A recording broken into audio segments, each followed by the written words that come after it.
안녕하십니까. 녹색 성장과 지속 가능 발전. 어느덧 오늘이 13주차 강의가 됐습니다. 실질적으로 강의는 저희는 오늘이 마지막인 것 같고요. 다음 주는 보강주죠. 보강주라서 월요일은 휴일이 없었기 때문에 다음 주 월요일은 목요일 수업을 하는 걸로 이렇게 공지가 됐을 거예요. 그래서 우리는 오늘이 마지막 시간입니다. 오늘이 마지막 시간이다 보니까 이게 1주차부터 13주차까지의 강의 자료를 가지고 여러분들이 다음 주 바로 요 시간에 이제 시험을 같이 볼 텐데요. 너무 힘들 거 아니에요, 그렇죠? 제가 이제 2교시 끝나면서 다시 또 부연 설명을 하겠지만 제가 구글 클래스룸에다가 요약을 해서 어떠한 내용들이 여러분들이 한번 봐야 될 건지 요약을 해서 올려놓을 테니까요. 한번 보시고 그리고 준비해 주시면 될 것 같습니다. 오늘 마지막 주차는 사실은 제가 원래 계획에는 요것이 마지막 주차는 아니었고 마지막 주차는 우리가 이제 녹색 성장과 지속 가능 발전의 그런 이제 구체적인 그런 실천 방안으로 어떠한 것들을 할 수 있는지에 대한 이야기를 조금 더 하려고 했었고요. 오늘은 원래 이제 플라스틱 그 쓰레기에 대한 문제를 갖다 같이 이야기를 하려고 했었는데 오늘이 마지막 주차다 보니까 두 개를 묶었습니다. 묶고 또 연관성이 또 나름대로 있어서 묶어서 같이 말씀을 드리는 걸로 그렇게 하겠습니다. 그래서 오늘의 주제는 플라스틱과 환경 친화형 미니멀 라이프. 미니멀 라이프 많이 들어봤죠? 그렇죠? 간결하게 버릴 거 다 버리고, 그렇죠? 그렇게 살아보자라고 하는 이제 그런 이제 생활 방식을 미니멀 라이프 이렇게 얘기하는데 오늘 그런 얘기를 좀 하고자 합니다. 먼저 플라스틱. 왜 플라스틱을 오늘 교수님이 이렇게 제시를 해놨을까? 우리 플라스틱 공해가 엄청나거든요.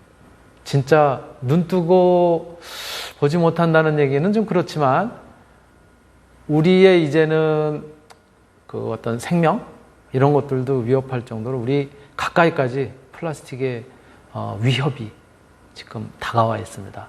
영상 한번 보시겠습니다.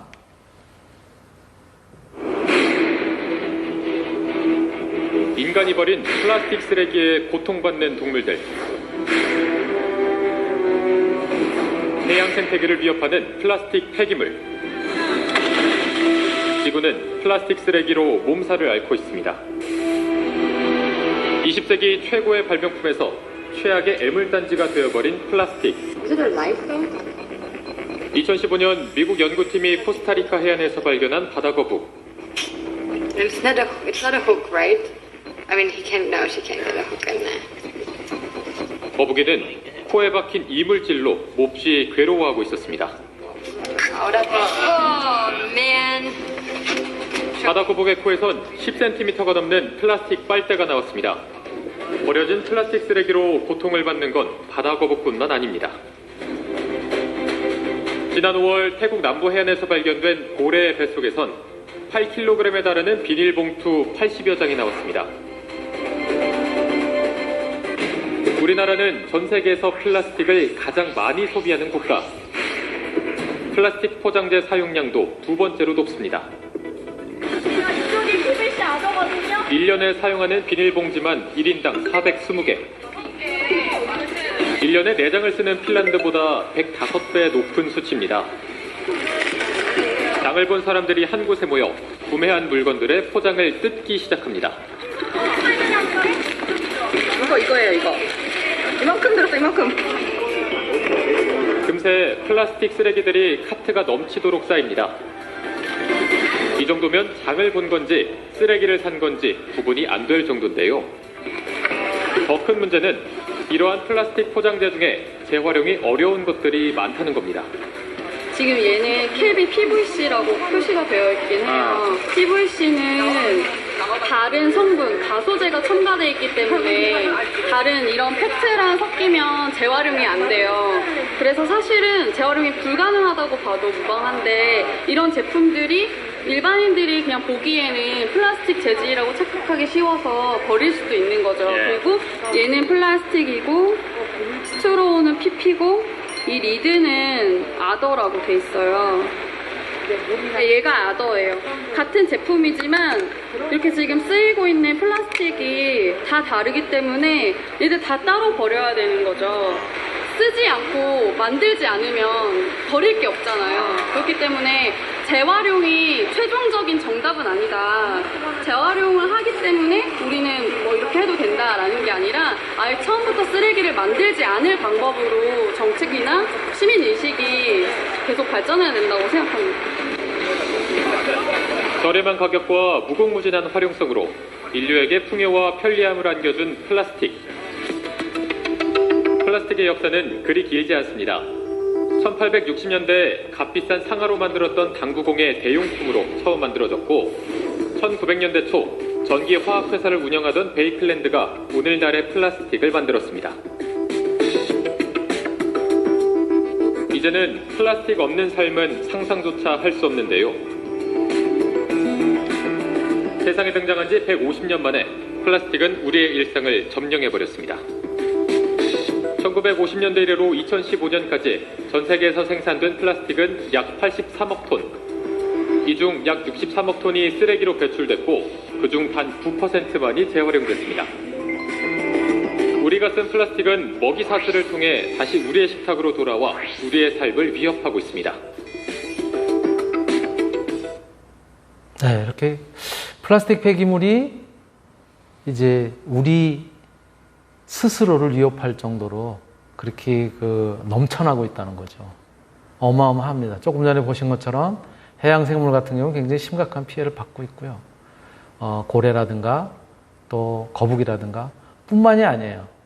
자, 다음 영상 보시면 조금 더 충격적일 수 있습니다. 네, 한번 보실게요.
Do we have the courage to face the realities of our time? and allow ourselves to feel deeply enough that it transforms us and our future.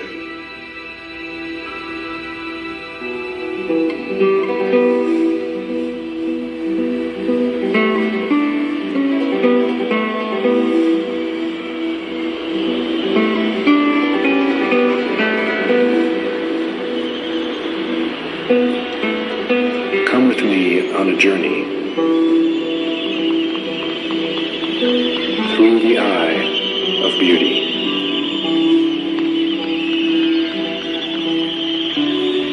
Across an ocean of grief.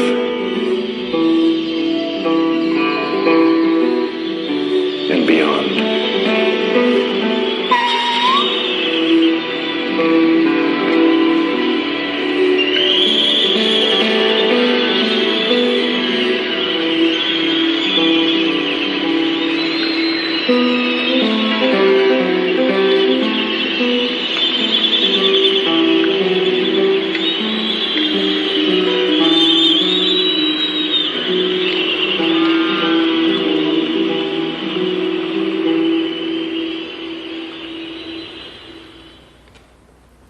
네, 북태평양에 자리 잡고 있는 미드웨이라고 하는 섬이에요. 하와이에서 북동쪽으로 떨어져 있는 섬이라고 하거든요. 이렇게 철새들이 그리고 갈매기들의 낙원인 이 섬인데 여기에 이 플라스틱 쓰레기들이 이렇게 태평양을 떠돌다가 이제 그 뭐라 그럴까 바닷가에 백사장에 흩어지면서 모여지고 그런 것들을 이제 여기에 서식하고 있는 새들이 먹고서는 저렇게 이제 죽어가고 그런 이제 슬픈 현실인 것이죠. 바로 이렇게 우리가 어떤 그 편안함을 위해서 편리를 위해서 사용을 했었던 쓰레기들 또 물건들을 갖다가 사용하고 나서는 이제 버리는 이제 쓰레기가 되는 거죠. 그런 이제 버리는 쓰레기를 우리가 보통은 이제 폐기물이라고 하는데 이런 폐기물들에 의해서 특히 플라스틱 폐기물에 의해서 굉장히 심각한 위기에 생물종들이 처해 있다. 그런데 그 생물종에는 지금 보신 것처럼 해양생물, 조류뿐만이 아니라 이제 인간도 예외일 수 없다는 거예요. 자, 그래서 오늘은 그 이제 폐기물에 대한 이야기를 잠깐 하는데 그 중에서 특히 플라스틱 폐기물에 대한 이야기를 이제 하게 되는 거죠. 바로 이렇게 이제 폐기물이라고 하는 것은 우리나라에서는 폐기물 관리법에 이렇게 명시가 되어 있어요. 폐기물이란 쓰레기, 그 다음에 연소 재죠. 그 다음에 온이, 폐유, 뭐 폐산, 폐알칼리 및 동물의 사체 등으로서 사람의 생활이나 사업 활동에 필요하지 아니하게 된 물질을 말하고 뭘로 분류하냐면 크게 생활 폐기물, 사업장 폐기물 이렇게 두 가지로 분류한다라고 되어 있습니다. 그 중에서 우리가 보통 쓰는 건 이제 사업장에서 쓰는 게 아니니까, 그죠? 산업장에서 쓰는 게 아니니까 우리가 일반적으로 생활하면서 쓰는 생활 폐기물이란 사업장 폐기물 이외의 그거를 제외한 그런 폐기물로 가정에서 배출하는 종량제 봉투 배출 폐기물, 그렇죠? 종량제 봉투에다가 담아서 배출하는 그런 폐기물, 또 음식물류 폐기물, 폐식용유, 그리고 폐지류, 고철 및 금속캔, 폐목재 및 폐가구류, 뭐 등등 이런 것들을 이야기를 하는 거죠. 예. 바로 이것이 이제 생활 폐기물이라고 얘기를 하고요. 그러한 생활 폐기물 중에서 특히 플라스틱 쓰레기들이 이렇게 여기가 지금 육지가 아니고 바다입니다. 바다인데 이 태평양에 한 5개의 저렇게 쓰레기 섬이 떠다니고 있다고 하는데요. 그 중에 하나고요. 이러한 이제 버려진 쓰레기들, 특히 플라스틱 같은 경우는 완전히 가라앉지도 않잖아요. 어중간하게 떠서 다니고 그러잖아요. 그래서 고래도 이렇게 걸려가지고 죽는다라든가 이러한 현상을 갖다 보이고 있습니다. 자, 우리나라에서는 이러한 이제 폐기물을 어떻게 분류를 하고 있냐면은 지금 말씀드린 것처럼 폐기물은 생활 폐기물, 사업장 폐기물. 사업장 폐기물은 우리가 어떤 산업 활동하면서 나오는 거니까 그쪽에서 책임을 지면 되겠지만 이 생활 폐기물은 우리가 생활하면서 버리게 되는 폐기물이에요. 그렇죠? 종량제 봉투에 담은 거, 음식물 쓰레기, 유리병 등 재활용성 폐기물. 여기에 플라스틱들이 들어가죠. 그렇죠? 대형 폐기물 사업장, 사업장에서도 이제 생활계 폐기물들이 나오고요. 기타 사업 폐기물, 이러한 다양한 폐기물들이 이제 배출이 되게 됩니다. 예. 바로 이러한 폐기물의 종류, 그리고 생활 폐기물의 특성은 여기에 구분해 놨어요. 생활 폐기물과 사업장 폐기물로. 특히 생활 폐기물 중에서는 아까 말씀드렸던 것처럼 봉투에 담아서 버리는 것부터 시작해서 여러 가지가 있는데, 제가 빨간색으로 표시해 놓은 플라스틱 용기와 같은 플라스틱 폐기물은 재활용품으로 분류가 되어 있는데, 그게 다 100% 재활용이 될까요? 천만의 말씀입니다. 그렇지 않아요. 예. 조금 뒤에 또 영상에서 이제 보시겠지만 전부 재활용되지는 않습니다. 예. 그리고 사업장 폐기물들, 다양한 유형의 사업장 폐기물들이 존재를 하고 있고요. 자, 그렇다면 이렇게 우리가 버리는 생활 폐기물 어떻게 처리가 되느냐? 이렇게 처리되는 거예요. 생활 폐기물 발생하면 수집을 하죠. 그렇죠? 뭐 재활용이 되든 아니면 그냥 봉투에 담은 거든, 그 다음에 운반을 해서 분류를 하게 되죠. 그렇죠? 재활용 폐기물의 경우도 분류를 합니다. 분류를 해서 소각을 할 것인지, 그렇죠? 태울 것인지, 아니면 매립을 할 것인지, 또는 재활용을 할 것인지, 이렇게 각각 분류가 돼서 그렇게 해가지고 이제 각각 처리를 하게 됩니다. 바로 이렇게 처리를 하는데, 우리가 이렇게 처리를 했다고 해도 완전히 이렇게 소각을 했거나 하는 거 이외에는 분해하는데 시간이 걸리죠. 그렇죠? 종이 그냥 태우지 않았을 경우에는 아무리 빨라도 2에서 5개월 정도 분해가 되고요. 우유팩 5년이 걸립니다. 왜 그럴까요? 우유팩 안쪽에 뭐가 있죠? 코팅되어 있죠. 그런 것들을 포함해서.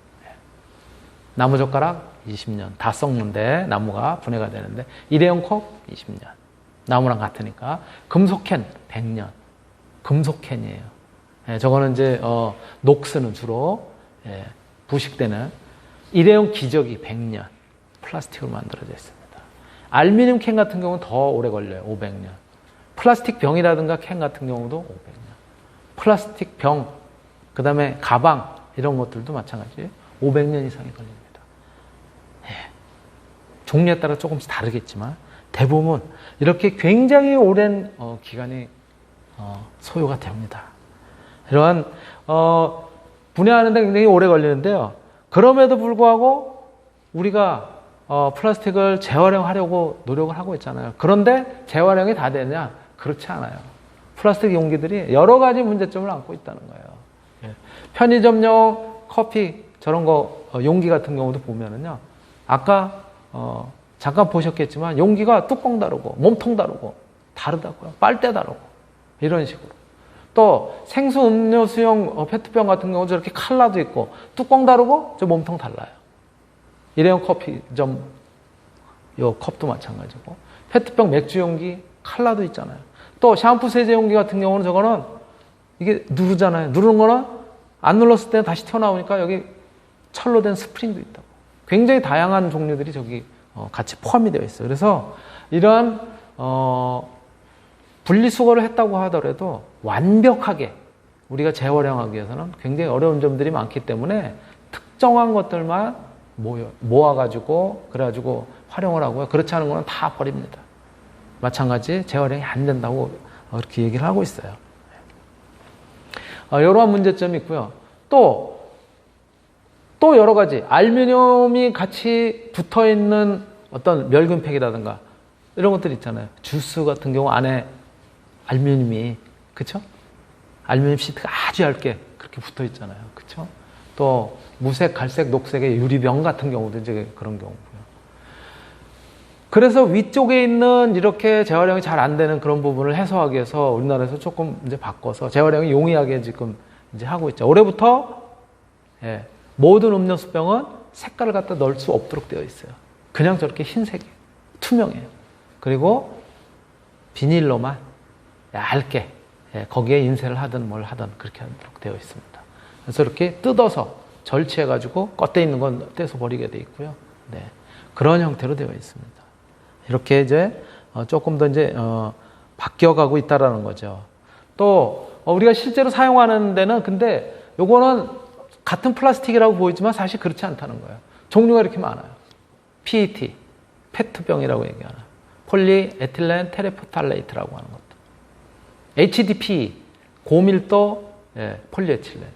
PVC, 또 저밀도 폴리에틸렌. 폴리프로필렌, 폴리스타이렌, 폴리카보네이트. 종류가 다 달라요. 같이 섞어서 쓸 수가 없어. 그러한 이제 단점들이 사실 또 있기도 하고요.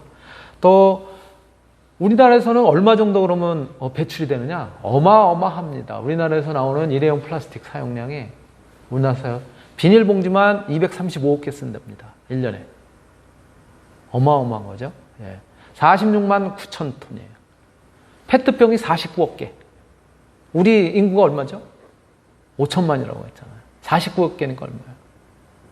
어마어마하게 쓰는 거예요, 이게. 1년에. 플라스틱 컵 33억 개. 이렇게 많습니다. 1인당, 그래서 비닐봉지는 460개. 460장을 쓴대요, 우리가. 여러분들도 마트 가도 비닐봉지, 약국 가도 비닐봉지, 그쵸? 문구점 가도 비닐봉지, 식료품 가게. 사실 이거, 이제 비닐 쓰지 말아야 돼, 이제 플라스틱. 요거는 조금만 실천하면 바꿀 수 있어요. 그쵸? 커피점에 텀블러 들고 와서 텀블러에다 담아오면 그 일회용 컵 안 써도 되죠.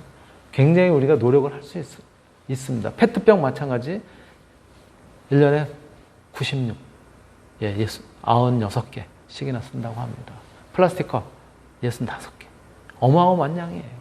이러한 그런 플라스틱의 홍수 속에서 우리가 살고 있고 또 이게 언제 우리한테 다시 돌아올지 모르고 그냥 막 버리는 거예요. 특히 조금 뒤에 또 나오지만은 이 담배 피우는 사람들, 담배꽁초 막 버리잖아요. 담배꽁초가 결국은 다시 우리 몸속으로 들어온다는 거예요. 버린 게. 나는 담배 피니까 뭐 빨리 죽어도 돼. 라고 생각을 하려고 하더라도 본인뿐이 아니라 다른 사람들도 마찬가지라는 거지. 우리 코로나도 마찬가지예요. 누구 하나 때문에 뭐 이런 식의 표현을 쓰는데 이제는 우리 모두가 같이 더불어 사는 이제 그러한 삶을 갖다 이제 살아야 되겠다는 거 우리가 조금 더 인식해야 될 그런 때이고요. 이러한 그 상황이 벌어지니까 우리나라에서도 법으로 지금 규제를 자꾸 하려고 하고 있죠. 그래서 1인당 이제 연간 비닐봉투 같은 경우 이제 비교를 해놓은 거예요. 이거는 2015년 기준이에요. 조금 아까 거 2018년에 460장 쓴다고 그랬잖아요. 2015년에도 우리는 420장씩이나 썼어요. 점점 늘어나고 있습니다. 한번 볼까요? 핀란드. 1년에 넉 장 쓴답니다. 거의 얘네들은 비닐봉투를 안 주도록 되어 있어요. 이미 법으로도 그렇게 되어 있고. 그렇게 바뀌어가야 된다는 거예요. 우리가 연간 생산량도 이렇게 많이 늘어났습니다. 2배 가까이. 몇 년 동안에, 12년 동안에. 그래서 규제를 지금 자꾸 하려고 하고 있죠. 그래서 재활용 폐기물 관리 종합대책, 이미 조금 전에 말씀드렸던 것처럼 유색 페트병 사용. 저거 재작년까지 36% 정도 있었는데요. 올해 2020년에 전면 사용 중지 시켰습니다. 여러분들 아마 이제 페트병 같은 경우는 저렇게 칼라로 되어 있는 거 못 보실 거예요. 칼라네? 그러면 비닐을 뜯으면 투명하게 그렇게 되어 있을 거예요. 플라스틱 폐기물량도 줄일 그런 계획으로 되어 있고요. PVC처럼 이렇게 다른 거하고 같이 쓸 수 없는 것들은 기본적으로는 사용 못하게. 다만 특수한 목적으로 쓸 수 있는 것들. 예를 들어서 PVC인데 우리 건축 같은데 자재 이런 건 PVC로 만들어야 되잖아요. 그런 것들은 불가피하지만 이렇게 환경유해 재질은 쓰지 않도록 그렇게 되어 있고요. 점점 다 줄여가는 걸로 그렇게 계획을 세우고 있습니다. 자, 이런 것들이 이제 세계 각국 플라스틱 규제 현황이고요. 종합 대책을 갖다 이제 우리나라에서 내놓은 거고 세계 각국에서도 마찬가지 규제를 갖다 하고 있어요.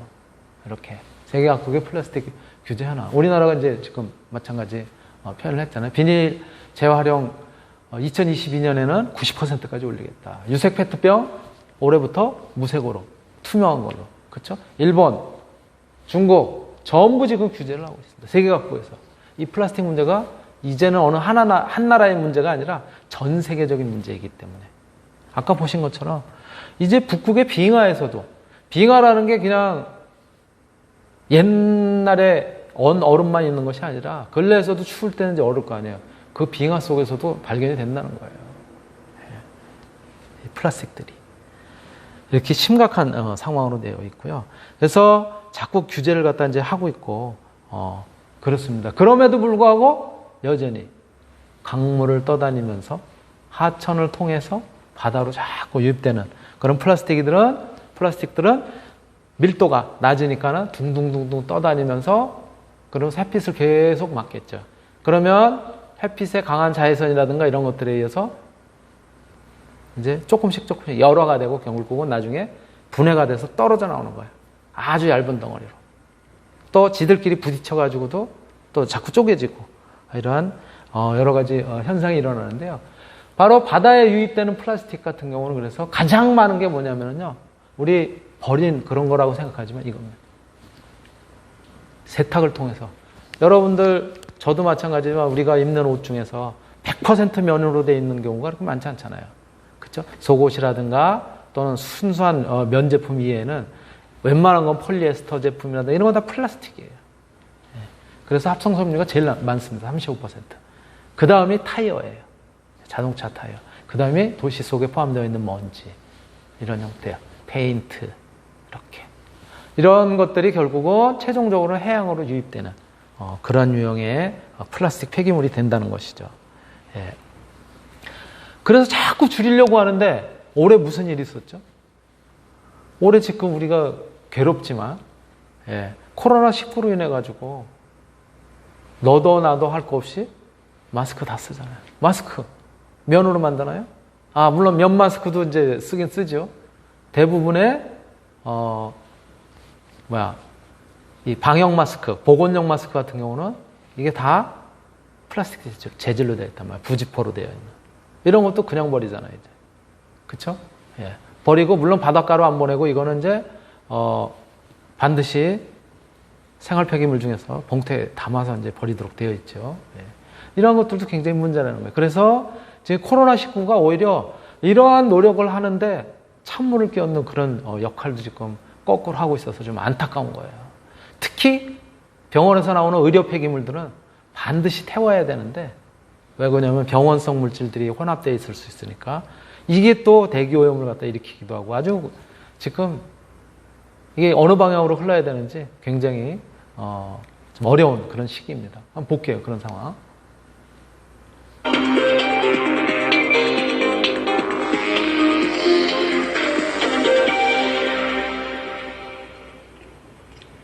지난 1월 미 항공우주국 나사가 인공위성으로 찍은 중국의 하늘 모습입니다.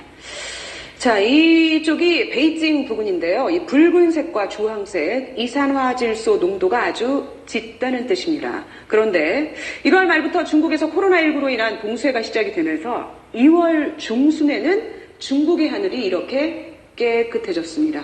이 공장이 멈추면서 금세 대기가 맑아진 겁니다. 우리도 요즘 미세먼지 고통을 다른 해에 비해서 별로 느끼지 못하고 있죠. 그러나 경제는 걱정이고요. 이처럼 코로나는 우리에게 과거와는 다른 종류의 고민들을 안겨주고 있습니다. 환경에서도 새로운 고민이 생겨났다고 하는데요. 글로벌 경제 김희수 아나운서와 얘기 나눠보겠습니다. 자, 그 코로나19로 그 쓰레기 논란이 좀 고민거리가 생겼다는데 어떤 새로운 고민인가요? 앞서 보셨던 것처럼 하늘에는 청명, 이 땅에는 그리고 바다에는 의료 폐기물이 넘쳐나고 있습니다. 코로나19 전 세계 확진자가 400만 명을 넘어서면서 그만큼 각 병원에서 나오는 의료 폐기물 양도 상당한 수준인데요. 각국이 철의 골머리를 앓고 있습니다. 이탈리아에 있는 한 감염병 전문 병원입니다. 복도마다 의료 폐기물이 가득 쌓여 있는데요. 매일 엄청난 양이 쏟아지면서 소각시설로 제때 가지 못하고 이처럼 방치되고 있습니다. Prima sicuramente si sono raddoppiati barra triplicati. 다른 나라들 상황도 비슷합니다. 이곳은 프랑스 전역에서 나오는 의료 폐기물의 3분의 1을 처리하는 시설인데요. 코로나19 이후 의료 폐기물 양이 60% 이상 급증했습니다. 이제 바이러스 감염 우려가 있기 때문에 한 번 쓴 의료 관련 장비는 다 폐기를 해야 되는 거 아닌가요? 예, 그러면서 그 재사용을 하는 게 불가능하다는 것이죠. 그렇습니다. 게다가 또 이런 의료 폐기물들은 반드시 정해진 시간 안에 정해진 장소에서만 소각해야 하는데요. 하지만 버려지는 양이 워낙에 많다 보니까 소각장을 총동원해 24시간 가동해도 감당하기 버거운 실정입니다. 자, 중국 같은 경우 지금 의료 폐기물과의 전쟁을 치르고 있습니다. 중국 환경부에 따르면 지난 1월 20일부터 4월 11일까지 중국 전역에서 처리된 의료 폐기물량은 약 25만 6천 톤인데요.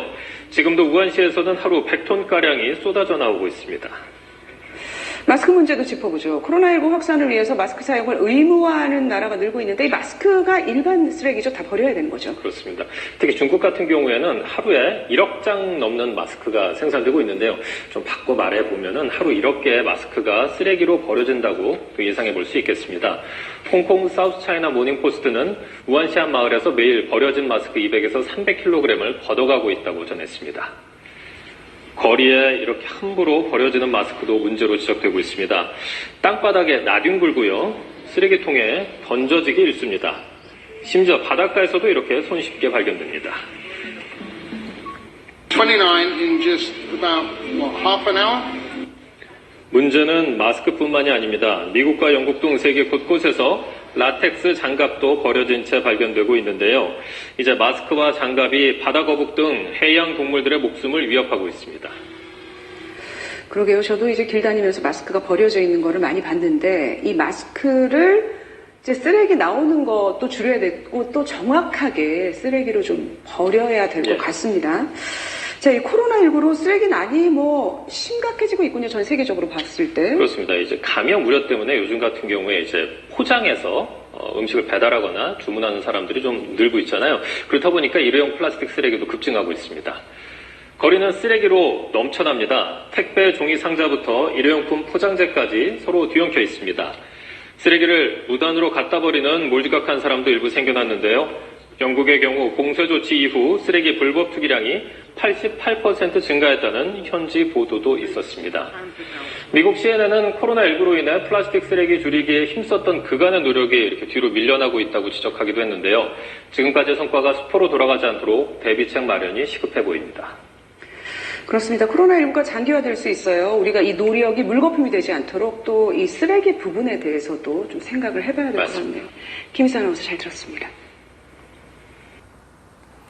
네, 1교시는 여기까지 하겠습니다. 잠시 쉬었다가 2교시 다시 진행하도록 하겠습니다.